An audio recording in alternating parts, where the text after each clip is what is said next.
Hola, ¿qué tal? Bienvenidos y bienvenidas a este espacio de perspectivas. Los invito a que me acompañen para platicar con José Ángel Regla Nava. Él acaba de ser galardonado con el Premio Jalisco en el ámbito científico. Un joven científico que ha sido galardonado por sus investigaciones, sobre todo relacionadas con el coronavirus. Comenzamos Perspectivas.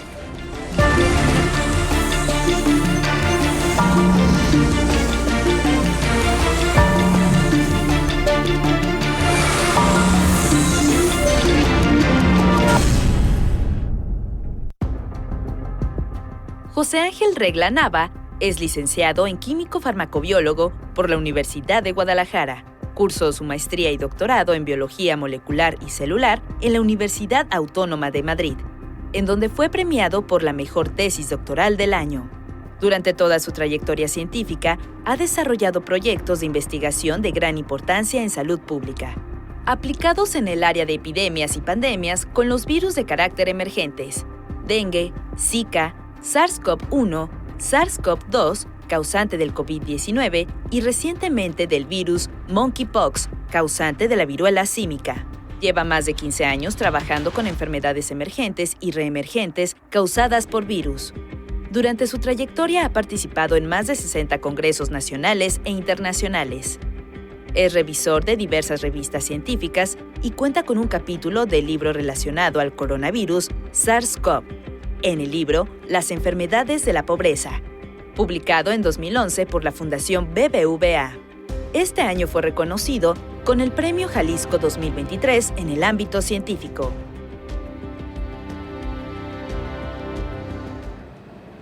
¿Qué tal? Muchas gracias por acompañarnos en este espacio de Perspectivas y le agradezco a José Ángel Regla Nava, joven científico que nos acompaña en este espacio. Bienvenido, José Ángel.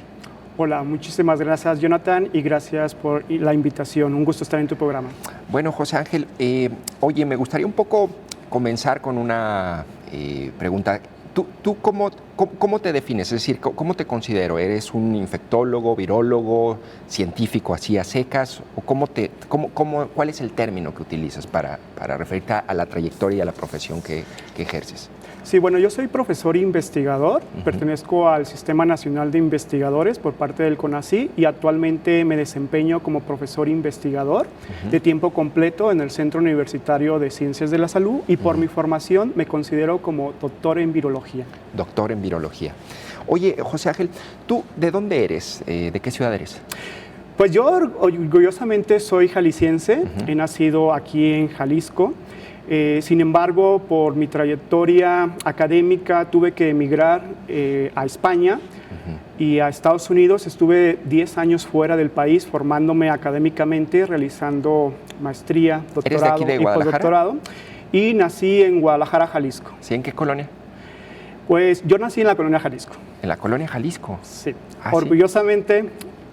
De la colonia Jalisco. De la colonia Jalisco, que digamos es una colonia famosa por muchas cosas. Peculiar. Peculiar, ¿no? ¿Y qué recuerdas de tu infancia en la colonia Jalisco? Yo recuerdo muchas cosas, sobre todo la infancia, que como sabemos la evolución pues va cambiando, ¿no? Actualmente los niños pues ya no salen mucho a jugar, están con el celular, están con los temas de las redes sociales, TikTok, Instagram, demás. En la colonia, pues yo recuerdo salir con mis hermanos, somos una familia un poco numerosa, hablando de los tiempos actuales.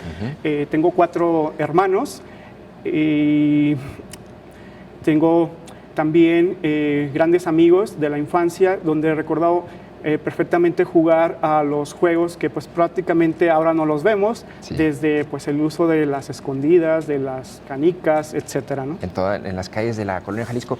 Oye, y en esa época ¿era una colonia peligrosa o ya tenía esa fama o no? Cuando nosotros recién... Porque ahorita tiene muy mala prensa, ¿verdad? La colonia. Sí, cuando nosotros llegamos a la colonia era muy poco poblada. Fuimos aproximadamente, pues, llegamos como a los 38 años, hace 38 años. Y sin embargo ha pasado por diversas transiciones. Sí recuerdo una época donde sí tenía algunos conflictos en el uso de la inseguridad. Había algunas bandas, algunas pandillas. De pandillerismo mucho, en los años 80, 90. En los años sobre todo de los años 90. Ajá. Sin embargo, esta época de transición que te comento ha ido cambiando. Sí. Precisamente con la evolución de la población y sobre todo los altos costos de vida, como sabemos, Sí. actualmente se han ido migrando varias familias, trasladándose principalmente al Salto, al Tlajomulco O al norte, ¿no? o al norte de la ciudad. Sí. Y efectivamente la colonia pues ya es un poco más tranquila, más pacífica, y eso es muy bueno. Eso no- ¿A qué se dedican tus padres? Mi madre es ama de casa y mi padre ya está jubilado, sin embargo estuvo trabajando por cuenta propia como comerciante. Como que vendía. Mi padre, bueno, en términos generales vengo de una familia donde los recursos económicos eran escasos, de bajos recursos. Mi padre trabajó en diversos ámbitos, inclusive en una época de su vida estuvo trabajando vendiendo dulces en una bicicleta, entre otros trabajos que ha tenido. ¿Qué ha tenido? ¿Todavía viven allí? No, actualmente ya radicamos en la zona norte de Zapopan. Ah, sí. ¿Los has ayudado, apoyado? Sí, tanto mis hermanos como mi persona, pues hemos cambiado ya un poco el estilo de vida, nos hemos cambiado también para la zona norte de Zapopan y pues prácticamente entre todos hemos ayudado a nuestros padres que en su momento siempre hay que ser agradecido con lo que con lo que ellos te ofrecen, ¿no? ¿Y tus hermanos también se dedican a cuestiones relacionadas con la ciencia o no? Nada. No, realmente soy el único que se fue por el ámbito científico. Ajá. Un hermano trabaja en la área de ventas, trabaja con productos, no sé si puedo decir marcas, sí, a ver. trabaja en la empresa de Apple, Ah, aquí sí. también en la ciudad de Guadalajara, Sí. vendiendo productos. Y otro hermano trabaja en la empresa de tecnología, en este caso de Jabil. Sí. Entonces son otros ámbitos, Son otros ámbitos. y pues soy el único que me fue por el ámbito científico. Oye, ¿y en qué primaria estudiaste y en qué prepa? Sí, como te comentaba, yo nací en la colonia Jalisco. Ajá. Bueno, realmente no nací en la colonia Jalisco, déjame comentártelo. O sea, mis padres, mi madre es de la Ciudad de México y mi padre es de un pueblo de Jalisco, es de Soyatlán del Oro, Jalisco, Ajá. del municipio de Atengo. Ajá. Y yo nací ahí. Sin embargo, fui registrado en Guadalajara, por eso cuando me Ya. comentan que de dónde soy originario de Guadalajara, porque me comentan mis padres, yo no lo recuerdo, porque tenía un mes. Un mes, y la primera casa que llegamos fue por la zona de Oblatos. Ajá. Sin embargo, creo que a los 3 años de mi vida fue cuando nos cambiamos a la colonia. Entonces, prácticamente podría decir yo que de la colonia Jalisco. Claro. ¿Y allí estudiaste la primaria y la secundaria? Efectivamente, el jardín de niños y la primaria la estudié en la colonia Jalisco, en la primaria Juan Escutia, muy famosa ahí en la colonia, que le conocen coloquialmente como Los Pinitos. Posteriormente estudié en la secundaria 5, también en la zona. Y posteriormente estudié en la preparatoria de Tonalá, los primeros 3 semestres. Posteriormente, por términos de financiamiento que tenía que apoyar un poco a mis padres, pues me cambié a la preparatoria de Tonalá por mayor facilidad en conseguir un trabajo. Es decir, ¿qué es lo que tuviste que hacer? Estuve trabajando en diversos ámbitos, pero un trabajo que yo recuerdo durante mi etapa de la preparatoria, ya en la preparatoria 2, de cuarto a sexto semestre, era en una imprenta que está muy cerca de la zona centro, donde prácticamente yo apoyaba en la elaboración de diversos libros, y de estos libros eran, recuerdo, varios para la preparatoria, y de ahí pues me otorgaron algunos de forma gratuita, porque recordemos que anteriormente pues tenías que ser solventados. Comprados. Oye, y a ver, ¿en qué momento de tu historia, ¿no?, descubriste tu vocación? ¿Hubo un momento así en donde tú dijiste, aquí, yo quiero ser esto?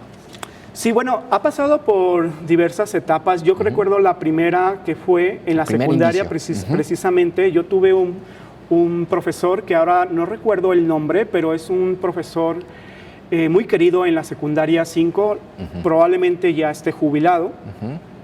Sin embargo, él me impartió la asignatura de biología, me impartió la asignatura de matemáticas, entre otras. Entonces, de ahí me surgió la inquietud del ámbito de la ciencia.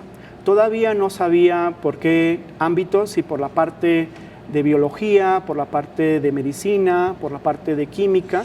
Sin embargo, una parte importante que me dio ese pie a irme por la rama científica fue en la preparatoria 2, donde participé en diversas olimpiadas, entre ellas de las que recuerdo la Olimpiada de Química, donde llegamos a la etapa regional, y de ahí pues me encantó el tema de la ciencia y fue cuando decidí ingresar al CUSEI a estudiar químico farmacobiólogo. Oye, ¿y siempre fuiste como de esos niños de 10, de cuadro de honor toda la vida o no? Pues voy a resultar un poco modesto, pero sí, yo recuerdo desde la primaria, secundaria, fui en la secundaria el mejor promedio, en la preparatoria también fui uno de los más altos y en la universidad de igual manera. Sí. Oye, ¿y qué es lo que se te facilita? Es decir, decías ahorita que tuviste este maestro, ¿qué se te facilitaban? ¿Las matemáticas, o las ecuaciones, o qué era lo que se te facilitaba? A mí me gustaba muchísimo la parte de la matemática y la parte de la biología. Esto prácticamente, fíjate que es algo muy curioso porque yo tenía algunos compañeros que coloquialmente se dice machetear y memorizar. Sin embargo, yo únicamente pues leía 1 o 2 veces los apuntes y con eso era suficiente para tener buenas calificaciones. Realmente nunca me ha gustado tanto memorizar las cosas, sino un poquito más razonar. Como comprenderlas. Comprenderlas. Eso se te facilita. Diría que un poco. Un poco. Oye, y bueno, después de este salto, tú entras al CUSEI, ¿no? ¿Qué estudias químico farmacobiólogo? ¿Es correcto? Y de allí, ¿qué sigue? ¿Después terminas? ¿O cómo es que de repente ya estás viviendo fuera del país? Leí tu currículum. Bueno, creo que has estado en muchos congresos, si no recuerdo mal, también en Europa o algo así, ¿o no? Sí, ¿no? Sí, precisamente yo estudié la carrera de químico farmacobiólogo en el CUSEI de la Universidad de Guadalajara. Sin embargo, todavía no tenía claro la área en la que yo me iba a dedicar. Yo recuerdo que quizás a medio de la carrera, mi interés inicial era estar en una farmacéutica y trabajar y poner una farmacia propia y hasta ahí. Sin embargo, el camino me fue cambiando. Yo, un semestre antes de terminar la carrera, me interesé a hacer servicio social y prácticas profesionales. Fue ahí cuando acudí a diversas instituciones, ya llegando al CIBO, que es un centro de investigación biomédica de Occidente, perteneciente al IMSS, ubicado en el centro médico, donde inicié mi gusto. Ahí me incorporé realizando prácticas, servicio social, tesis y posteriormente, después del término de la carrera, me quedé como ayudante de investigación, apoyando a la doctora Berta Ibarra Cortés, que es miembro del Sistema Nacional de Investigadores nivel 3 y ya actualmente jubilada. Fue ahí donde fue mi gusto por la ciencia y yo dije, tengo que estudiar más. Finalmente, a raíz de eso, tuve la oportunidad de estar en diversas estancias del país buscando esa apertura de donde podría yo estudiar mi maestría y mi doctorado. Estuve haciendo diversas estancias. ¿Y cómo haces es decir, tú la solicitas, ellos te aceptan, quién te financia o cómo funciona? Sí, inicialmente como estaba becado por parte del CONACYT, apoyando a la doctora que te comentaba anteriormente, pues hice varios contactos dentro de los que se lograron.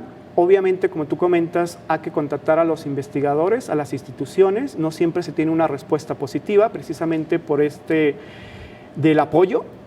A veces no hay este recurso. Sin embargo, en ese momento yo tenía un recurso que la doctora pues me comentaba, pues que podría ir con él mismo y posteriormente ya podría obtener un recurso de la institución. Y así fue. Así fue cuando una de las primeras instancias que realicé en México fue desarrollado en Cuernavaca, en el Instituto de Biotecnología y el Centro de Ciencias Genómicas. Sin embargo, el destino me fue llevando en que me di cuenta que no era donde yo quería estudiar mi maestría. Entonces visité diversos institutos, el CINVESTA en la Ciudad de México, la Universidad Autónoma de Nuevo León, entre otras. Sin embargo, respondiendo concretamente ya cómo fue que llegué hasta donde actualmente me encuentro, surgieron varias oportunidades de becas en el extranjero, las busqué. Finalmente hubo una opción por parte del gobierno de España, por la Fundación de la Caixa. Este es un banco español. Sí, sí. Ubicado en Cataluña, en Barcelona. ¿Allí estudiaste? No, ese fue el instituto del banco que me pagó. Me pagó para realizar una maestría y un doctorado en Madrid, España. Yo estudié en el Centro Nacional de Biotecnología con financiamiento del gobierno español. Así fue como inicié este tránsito de estar en México a tener la oportunidad de estar en el extranjero. Yo lo comento de forma fácil, pero no fue fácil. Contacté diversos países, diferentes instituciones. ¿Qué fue lo más difícil? Lo más difícil es obtener un financiamiento por parte del gobierno. ¿Y eso de qué depende? Fuera de México. Eso depende, pues, en mi caso me pidieron documentos. De hecho, tuve que ir a España. Precisamente algo que quisiera mencionar es que yo no tenía recursos para financiarme el viaje porque ya estaba en un proceso final para obtener la beca. Sin embargo, era una beca de 4 años para estudiar maestría y doctorado. Era una beca muy buena. Y la doctora donde yo me encontraba, la doctora Berta Ibarra del CIBO, me pagó el viaje, me dijo, ya cuando puedas tú me lo pagas. Y así fue, yo me fui y finalmente tuve la entrevista en Madrid, España. Fue algo muy curioso que me gusta comentarlo, porque en ese periodo fue durante la epidemia de influenza, si recuerdan, fue el periodo del 2009-2010. Sí. Y fue algo muy curioso porque tuve que viajar con cubrebocas, como recordamos actualmente en la época de COVID-19, y así tuve que hacer mi entrevista con un N95, pero afortunadamente tuve un buen resultado y fue cuando me otorgaron la beca y tuve que emigrar hacia España. Que ahorita vamos a abordar un poco eso, que me parece muy interesante para que el auditorio nos acompañe. Tu área de investigación está relacionada con este tipo de virus, ¿no? Emergentes que les llaman. ¿Eso influye, la epidemia en ese momento, influye algo en que te enfoques concretamente en ese tipo de virus o no? Definitivamente. ¿Sí? Yo donde desarrollé mi tesis de maestría y doctorado precisamente es en un laboratorio de virología, de ahí a mi gusto por los virus. Desde el año 2009 me incorporé, a finales del 2009, y el doctor donde estuve laborando por más de 5 años trabaja precisamente con coronavirus. Él ya llevaba más de 30 años trabajando con coronavirus. Los coronavirus actualmente pues sabemos que es el SARS-CoV-2, uno de los más famosos, digamos, hoy en día. Pero los coronavirus no solo infectan a humanos, infectan también a los animales y repercuten en la parte económica a ganaderos. Sí. Sin embargo, él también tenía proyectos con otros virus y de ahí mi interés por seguir este tema. Yo trabajé con el virus del SARS-1 que causó una epidemia en el año 2002. Que precisamente también surgió en Hong Kong, China.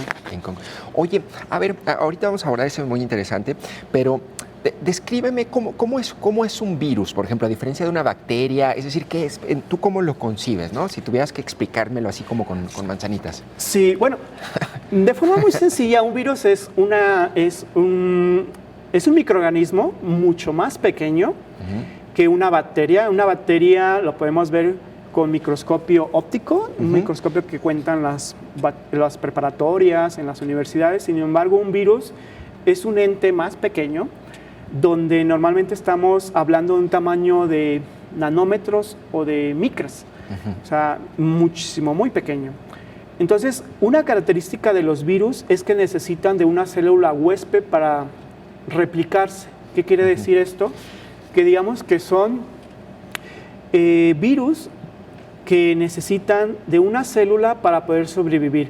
Digamos, de una forma sencilla, son unos parásitos. Claro, sí. Y eso es como describirías el virus. Oye, José Ángel, A ver, ahorita, digo ya después de todo este recorrido, descríbeme cómo es un día típico en tu vida como científico, ahorita promedio. ¿Qué haces? ¿Te levantas a qué horas y qué haces? Bueno, yo me levanto muy temprano porque mi horario inicia desde las 7 de la mañana en la universidad. Tengo que estar un poco antes, pero normalmente me levanto como 5:30 de la mañana, 5:30. Y lo primero que hago es, algunos días tengo clases a las 7 de la mañana, mis clases son de 7 a 9, y algunas las tengo por la tarde, pero la mayoría las tengo de 7 a 9 de la mañana, precisamente para posteriormente pasar al laboratorio. ¿Qué cargo tienes en la universidad? ¿Profesor qué? Soy profesor investigador de tiempo completo. De tiempo completo, ok. Sí. ¿Puedo saber cuánto te paga la universidad? Bueno. Es público. Sí, es de transparencia. Bueno, finalmente... ¿Te paga bien la universidad por lo que haces? La universidad como... Con toda libertad. La universidad como tal, yo considero que todavía tiene salarios muy bajos, muy bajos. O sea, estamos hablando de que yo gano menos de 20,000 pesos en la universidad mensuales, sin decir exactamente la cifra, pero gano mucho menos. Con todo el currículum que tienes. ¿Perdón? Con todo el currículum que tienes. Eso es lo que gano por la universidad. Sin embargo, como investigadores tenemos otros recursos que nos otorga el gobierno, sobre todo el gobierno federal. ¿Cuánto gana un profesor, por ejemplo, en España? ¿No? O sea, sé que son euros, pero podríamos como hacer la comparación, es decir, un profesor en tu misma circunstancia en España, ¿cómo le va? ¿Cuánto gana? Bueno, fíjate que no estamos tan mal sumando todo lo que percibe un investigador en México, no solo lo que percibe en parte de la universidad, puedes tú recibir otros estímulos. Sin embargo, en España no es, digamos, un país a nivel de Europa para tener ese comparativo. España, pues no es uno de los países mejor pagados, pero aproximadamente en mi misma situación podría estar ganando unos 3,000 euros, que equivalen a unos 60,000 pesos mensuales. Pero simplemente, todavía sí ahí existe mucho rubro, pero por mencionarte, un país como Suiza o Estados Unidos, tú puedes estar ganando entre $6,000 o más. Me queda claro que se esfuerzan mucho, porque si la universidad no les paga suficiente, pero después tienen que hacer como el SNI, ¿no? O sea, acreditar los grados en el SNI, supongo, digamos, que eso ya medio atenúa un poco la circunstancia, ¿no? Pero, por ejemplo, en comparación con un país en Latinoamérica, no sé, Argentina, ¿tienes noción? ¿Chile? Sí, no, lamentablemente yo siempre comento a mis estudiantes, sobre todo del ámbito de posgrado, que pues en la ciencia no se van a hacer millonarios, y ellos esperan hacerse millonarios,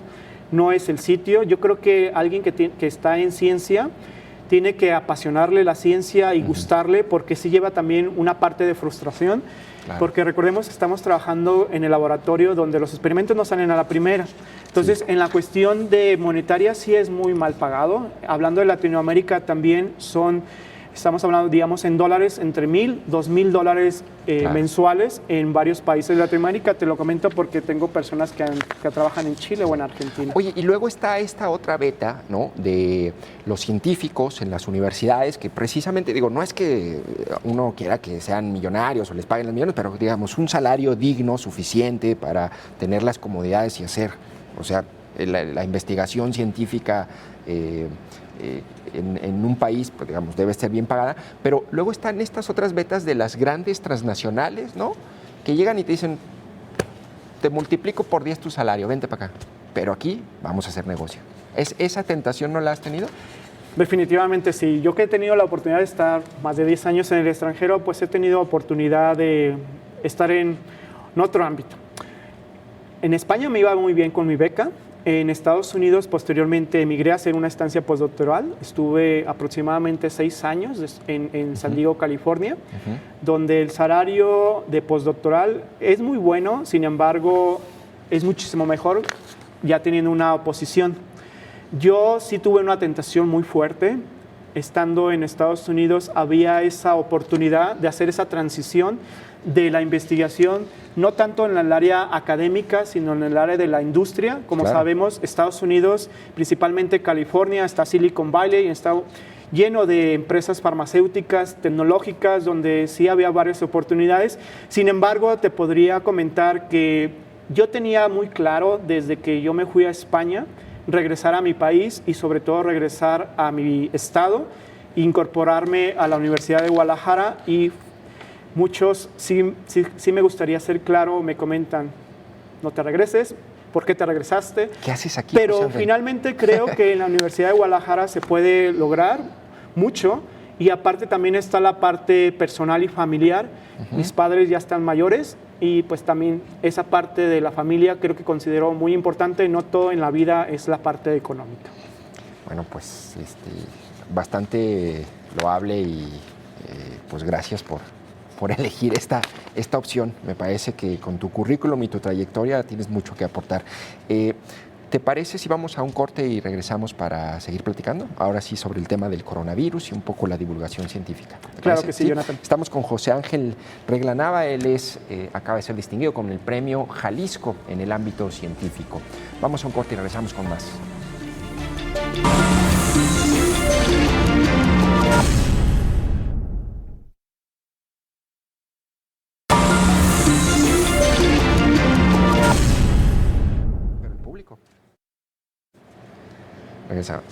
¿Qué tal? Estamos con José Ángel Regla Nava. Él recientemente ha sido galardonado con el premio Jalisco en el ámbito científico y estábamos platicando en el anterior bloque sobre sus orígenes en la colonia Jalisco, sus estudios en España, en California y la elección que él hace de venirse a seguir trabajando aquí en la Universidad de Guadalajara con sus investigaciones.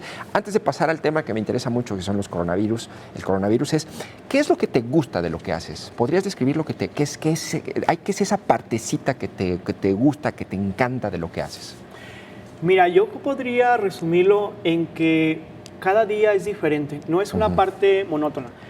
Si recuerdas, yo te comentaba que en la carrera yo quería estar en una farmacéutica o en una farmacia como tal, pero ya estando, sí que lo logré estar antes de egresar un periodo de aproximadamente 3 meses, vi que era algo muy rutinario, igual que en el laboratorio clínico, es como una rutina.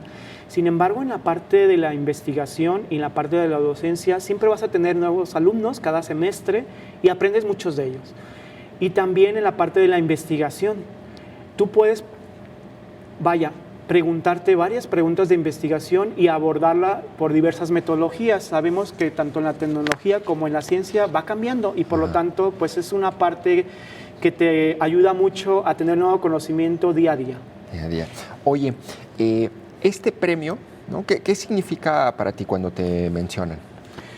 Bueno, definitivamente, pues es una satisfacción personal y profesional y sobre todo yo me siento muy orgulloso después de estar, como te lo comentaba, muchos años fuera de México y regresar a mi estado y que el estado lo reconozca, es decir, que el Poder Ejecutivo, en este caso, pues tenga esos premios, esas motivaciones, pues considero que sí hace falta tener ese tipo de estímulos que digan, pues qué bueno que regresé, porque finalmente vale mucho, no tanto por la parte del premio que te otorgan un estímulo económico o lo que es el pergamino, sino lo que significa recibir un premio del gobierno del estado de Jalisco, estado donde nací, y saber buscando quién ha tenido estos premios, pues por mencionarte alguno de ellos, pues Mateo Terremos, por ejemplo, o Juan Rulfo, o sea,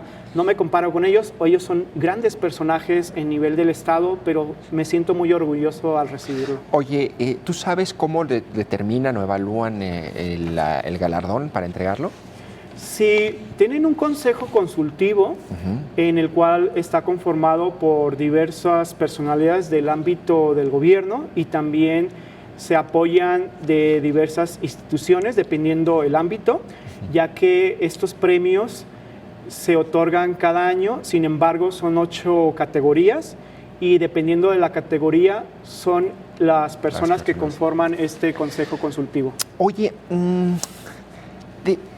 ¿de qué depende? Pienso un poco en tu historia, naces en la colonia Jalisco, empiezas a desarrollar, tienes algunas oportunidades, pero ¿podrías tú decirme de qué depende que alguien pueda hacer una carrera en la ciencia en México? Es decir, ¿es el factor suerte, es el factor esfuerzo y talento individual, es un poco la oportunidad? ¿De qué depende?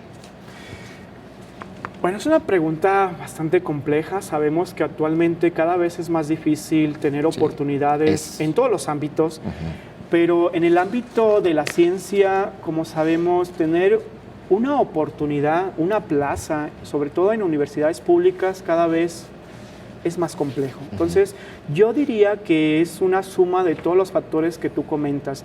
Claro que uno tiene que esforzarse, claro que uno tiene que ser diferente a los demás, y no solo en el ámbito de la ciencia, en todos los ámbitos uno tiene que buscar esas oportunidades. Las oportunidades no llegan solas y las puertas se cierran, pues tratar de abrirlas, ¿no?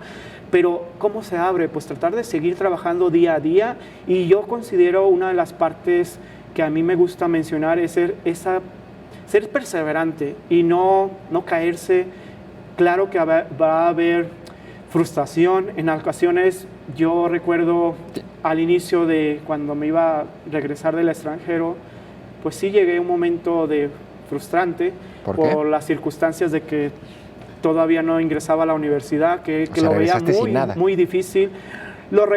Me regresé ya con la opción de oportunidad de ingresar a la universidad. Sin embargo, tardó mucho la incorporación. ¿Cuánto tardó? A pesar de que en Estados Unidos me decían que me quedara todavía más tiempo, pues yo decidí venir, pero sí tardó muchísimo en que me pude incorporar formalmente. ¿Cuánto es muchísimo? Casi un año. Casi un año. Es decir, no tenías nada. No tenía nada, sin embargo, yo seguía trabajando. A pesar de que no recibía un salario, yo tenía pues mi colchón de lo que estuve elaborando, sobre todo en el extranjero, pero estuve trabajando. Afortunadamente, como era la parte de la pandemia, yo estuve trabajando con diversos colegas en Europa y en Estados Unidos. Escribimos publicaciones referente precisamente de coronavirus, y fueron publicadas precisamente y con el respaldo, digamos, de momento no institucional. Sin embargo, pues logramos obtener diversos frutos. Oye, a ver, el otro gran tema, a mí me sorprendió mucho ver que uno de tus artículos se publicó en un libro que se llamaba el de la Fundación BBV, Las enfermedades de la pobreza se llamaba, sí, ¿no? El libro y me llamó mucho la atención que hablas allí ya sobre el coronavirus, si no recuerdo mal, pero es de 2011. Sí. Es decir, tú ya estudiabas el coronavirus o el SARS-CoV-1, en este caso, antes de la pandemia, ¿verdad? A ver, explícame un poco cómo fue de pronto el vivir la pandemia cuando tú eras ya un científico enfocado en ese tema. Es decir, ¿qué fue lo que ocurrió? ¿Quién te buscó? ¿Cómo aportaste? ¿Cómo lo viviste tú la pandemia? Sí, bueno, efectivamente, como antecedente, yo desde a finales del 2009 estuve trabajando con el SARS-1.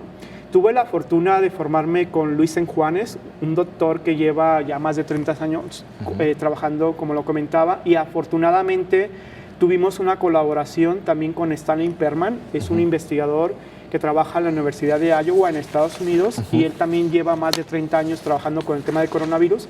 Por lo tanto, pues la formación fue muy fuerte. De hecho, mi trabajo de investigación, donde sacamos varias publicaciones, fue el desarrollo de una vacuna contra SARS-CoV-1, que fue muy efectiva y eficaz. Contra el 1. Contra el 1. Sin embargo, esto me dio pie a posteriormente, cuando me encontraba en Estados Unidos, estábamos trabajando con Zika, principalmente y dengue, pero llegó la pandemia y precisamente, como sabemos, toda la comunidad científica se tuvo que mover a estudiar el SARS-CoV-2 y no fue la excepción. Nosotros nos dimos a la tarea en el instituto a montar ¿En dónde estabas? Un laboratorio de nivel 3. El instituto se llama La Joya Immunology en San Diego, California, dentro del campus de la Universidad de San Diego.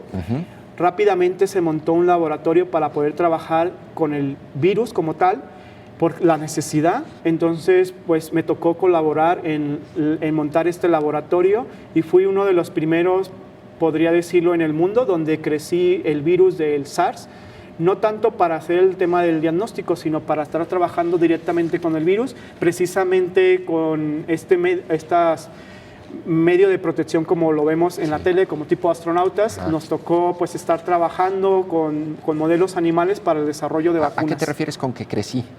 Crecí, me refiero a amplificar el virus.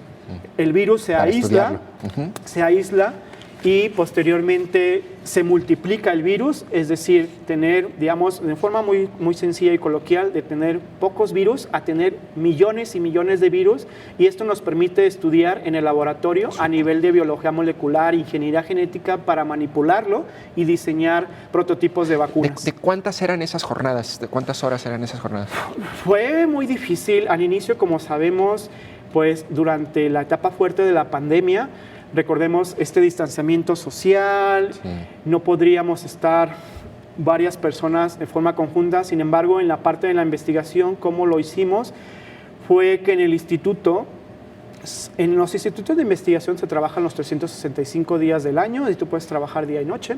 Entonces, lo que se hizo fue algunos investigadores iban a trabajar en la mañana, otros por la tarde y otros en las noches, y a veces sí era bastante tiempo. Sin embargo, en la parte de trabajar con el virus, donde son laboratorios de contención biológica nivel 3, tú no puedes estar trabajando más de 3 horas por las condiciones de vestimenta que claro. Uno tiene. Nosotros tenemos respiración artificial proporcionada por unos filtros.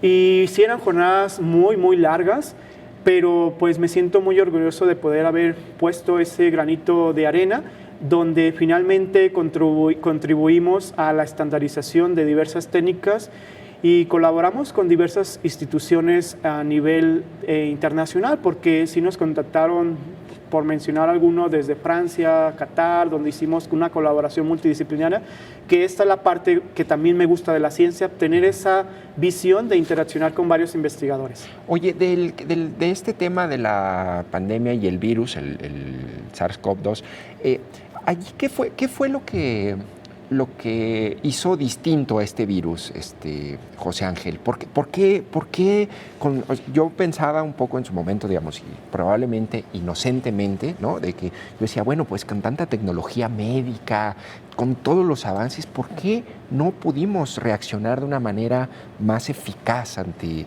este virus? Yo creo que definitivamente todavía no nos encontramos preparados ante una pandemia. Creo que la respuesta fue lenta, hablando desde que el hecho de que en Wuhan, en China precisamente, el gobierno pues lo declaró tardío. Esto propició a que ya hubiera varios casos. Recordemos que actualmente, a diferencia de años anteriores, ahora la movilidad entre las personas es muy fácil. Yo podría estar ahora contigo aquí en Guadalajara y probablemente mañana en Canadá y la siguiente semana en Europa. Esto mismo sucede con las infecciones virales.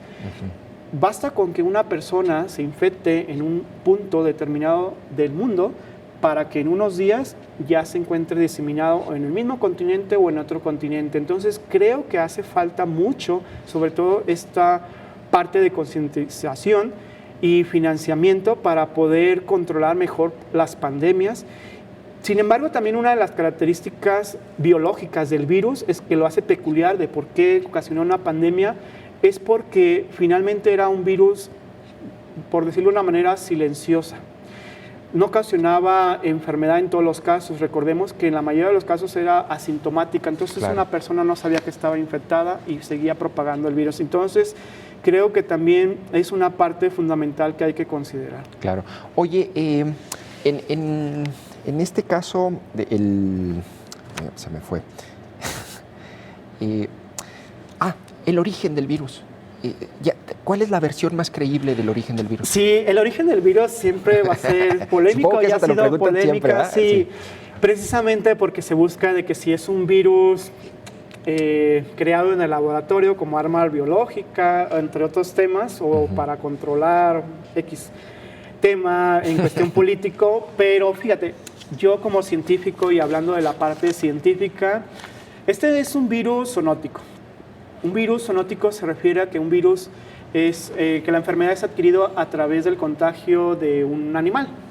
O sea, casi normalmente la mayoría de los virus que causan enfermedades a nivel del ser humano provienen de algún animal. Entonces, de momento, se cree que viene del mercado de Wuhan, que está muy cercano ahí de donde fue el primer diagnóstico. Y existen diversas teorías, por ejemplo, un animal que se denomina como pangolín, Recordemos que en China tiene una peculiaridad, como en otros países, de consumir animales exóticos. Entonces, esta cercanía cada vez más cercana en el medio ambiente, pues nos hace que se favorezca la aparición de nuevas enfermedades. Entonces, el origen definitivamente, desde el punto de vista científico, en base a los estudios genéticos que se tienen a la fecha, se podría decir que viene de origen animal y precisamente de un animal que se llama pangolín o otro que no ha sido determinado a la fecha. Porque se decía murciélagos y eso. Bueno, yo me quedé con esa versión urbana. Bueno, sí, hay que aclarar algo. Todos los coronavirus vienen de un ancestro común, que son precisamente lo que tú comentas, los murciélagos. Posteriormente puede haber huéspedes intermediarios, en este caso diversos animales. Por ejemplo, el SARS-1 viene de un huésped intermediario, que es la civeta. El MERS, que también es otra familia de coronavirus, viene de los camellos y así sucesivamente. Oye, y ahorita pues bueno, hace rato estaba haciendo cuentas, ¿no? Y dice 19, 20, 21, 22, 23, o sea, y el próximo año van a ser 5 años de la pandemia, o sea, de que se declaró. El tiempo pasa muy rápido, pero las posibilidades de algo que algo como esto se repita, ¿eso se puede medir, esas posibilidades? Claro que sí, o sea, las personas que estudian la evolución viral y las personas que estudian pues predicción de pandemias y la parte científica, tenemos claro que vendrán nuevas epidemias, vendrán nuevas pandemias. Recordemos que el mundo está lleno de pandemias desde la Edad Media, o sea, hemos pasado por la peste, hemos pasado por el cólera, hemos pasado por la viruela, hemos pasado por una gran cantidad de epidemias que de hecho han causado más pérdidas de vidas, lamentablemente. Ahora, como tú lo comentaste anteriormente, Jonathan, precisamente a raíz de que nosotros tenemos mayor tecnología, mayor avance en ciencia, no ha llegado la pandemia como pudo haber llegado en otro momento, digamos 50 o 100 años atrás. Definitivamente vendrán nuevas pandemias. Si tú me preguntas cuál es un virus muy candidato para ocasionar la pandemia, definitivamente tenemos claro que el virus de la influenza es muy propenso a ocasionar la próxima pandemia o inclusive otro nuevo coronavirus. ¿Y cómo podemos prevenir eso? Nos vacunamos, ahorita mismo nos vamos a vacunar. Sí, bueno, la prevención pues tiene muchos factores. Recordemos que también tiene que ver la parte ambiental, el calentamiento global. Claro, precisamente también lo vemos en un corto espacio, por ejemplo, hablando de cada vez invadimos más los bosques, los parques, lo vemos actualmente en Guadalajara, cómo se talan bosques para obtener nuevos cotos. Desarrollos urbanísticos, entre otros. Entonces, aquí tiene que ver muchísimos factores, pero sobre todo debemos de estar preparados, hay que invertir en ciencia, en investigación y tener esa apertura de tener que todo tiene que ver mucho con la ciencia y creer en la ciencia.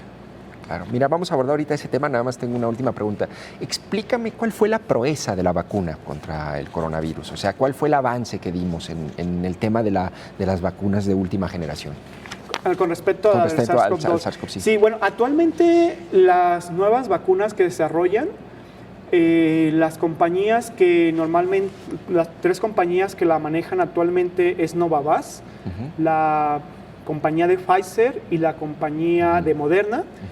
En Estados Unidos, estas se basan en obtener la secuencia de la subvariante de Omicron, el virus que está circulando mayoritariamente a nivel mundial, y esta es la secuencia con la cual actualmente se diseñan estas nuevas vacunas, lo que permite tener una mayor eficacia y efectividad de las mismas, porque recordemos que una parte fundamental o característica de los virus es estar cambiando, es decir, evadiendo el sistema inmunológico y que cada vez las vacunas no nos protejan de la manera más adecuada. Yo lo que leía, bueno, en su momento, ahí cuando el coronavirus y eso, decían que algo así, una vacuna podía tomar, no sé, 7, 8 años y que esta la desarrollamos en meses, ¿no?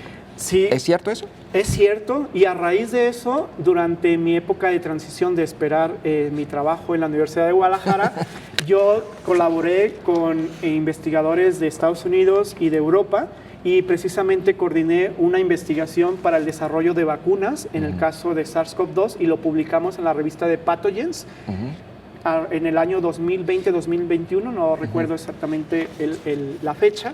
Y precisamente ahí mencionábamos todos estos aspectos.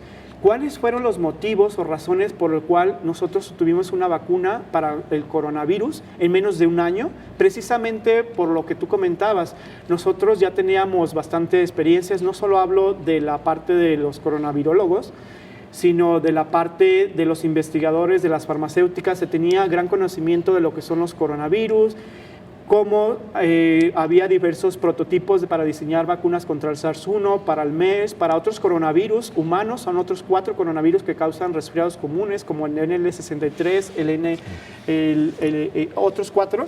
Y precisamente se utilizó toda esta información previa para diseñar una vacuna en menor plazo por la necesidad de la pandemia. Sí.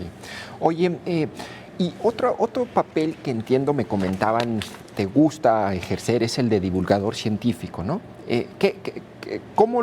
¿Por qué es importante esa labor que no muchos científicos realizan? Sí, yo considero que la ciencia no tiene que quedarse en las instituciones, en el laboratorio, y cada tesis que un alumno desarrolla, pues pocas son leídas, solamente su comité sinodal, su comité de seguimiento, y creo que no es lo correcto. Creo que todos los científicos debemos de tener esa parte de divulgación y difusión de la ciencia y llevar estos términos científicos, estos términos específicos a unos términos más coloquiales, más hacia llevar la ciencia a la sociedad. Una de mis frases o mis intenciones es precisamente tener claro que la ciencia se tiene que llevar hacia la sociedad, y gracias a esto, pues el apoyo de los medios de comunicación son fundamental. Yo creo que sin ellos, pues nuestro trabajo no puede ser visualizado, y considero que todo este apoyo por parte de los medios de comunicación es muy, muy primordial. Oye, ¿no te da esta impresión a ti de que particularmente estos tiempos hay una especie de divorcio entre el pensamiento científico, es decir, el razonamiento, ¿no? La razón, por llamarlo así, y la sociedad, es decir, no creen? Hay encuestas que muestran que cada vez creen menos, no solamente los medios de comunicación, los políticos, sino incluso en los especialistas. ¿Tú percibes eso? Yo sí lo percibía, fíjate, Jonathan, mucho, pero yo considero que creo que se está cambiando ese aspecto a raíz de la pandemia. Sí, porque finalmente desde la parte política, hablando a nivel internacional, los comités que estuvieron apoyando a los políticos, a los dirigentes que toman la decisión, finalmente, yo sé que tienen que considerar también la parte económica, que es muy importante, pues tuvieron dentro de sus comités consultivos a científicos. Yo considero que también sí hubo mucha desinformación, sobre todo en la parte de vacunas, en las personas que sabemos antivacunas, entre personas que no confían en la ciencia, pero sin embargo a raíz de la pandemia creo que cada vez la gente está más cercana a la ciencia y saben más lo que hace un científico, porque si hace años preguntabas qué hace un científico, pues muchos no sabrían responderte, pues es aquella persona que está en un laboratorio encerrado, aislado, con su bata, haciendo experimentos y no sé qué. Pero creo que ahora actualmente conocen un poquito más. Claro. Oye, a ver, dime la última vez que te maravilló algún descubrimiento o algo que hiciste en el laboratorio. Bueno, dentro de las últimas aportaciones o algo que me maravilló en el laboratorio fue uno de mis últimos trabajos que estuve realizando con el virus del Zika y del dengue, donde descubrimos una mutación nueva que no ha sido previamente reportada.